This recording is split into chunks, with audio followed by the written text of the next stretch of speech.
All right, so I got to see Wicked 2 or Wicked for Good on Wednesday night. And so let's get into the good. Okay, Ariana Grande and Cynthia Erivo, they can sing. They're talented. And they're good actresses.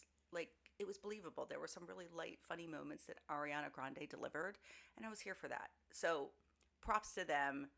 Amazing job. The other thing that was great are the visuals.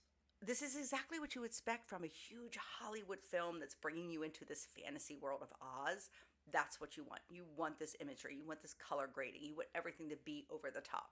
And they do a really nice job with that. The costuming, it's great. It then just pulls you into the fantasy world even more with the fantastic costuming.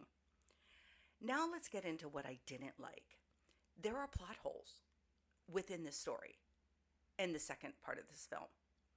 And they were really lazy about tying up some loose ends. One specific story that they opened the can of worms in the first film, that they really were super lazy with tying it up for you. They basically just throw it at you and be like, there you go. And I don't want to tell you what it is, but I was pissed off. I was like, you couldn't have laid nuggets for us throughout the second film to kind of continue to tie that storyline that you presented to us in the first one. So the closure was really bad for that. And then the ending visuals I enjoyed, but there's a lot of crying in this film. My sister actually, we came out of this film, she's like, all the crying annoyed me. And I was like, it didn't really annoy me, but I get what she's saying. Like, there's a lot of crying in this film. Then my biggest pet peeve of this entire film is that the songs aren't great. I said it, and I don't mean that the songs that they did aren't great. They're it's music, right? It's a musical.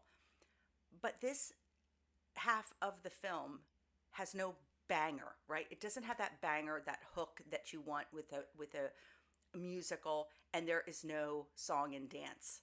There's no choreography here. Like, I grew up in Greece with Greece too. So like, I want a let's bowl, let's rock and roll moment. You know what I'm saying? With that sort of choreography. There was none of that. Now I understand that like Ariana and Cynthia, they're not like dancers, right? But you have a huge cast here. You could have pulled something out. You could have done something to really make me feel like I was watching a musical. To be honest with you, I didn't even feel that I was watching a musical. I just felt like I was watching a film that had some sappy songs in it. So I'm giving it a 3 out of 5 stars.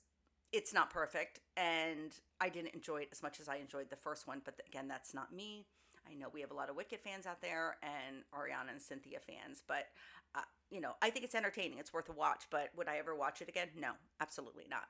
Wicked for Good, out now in theaters.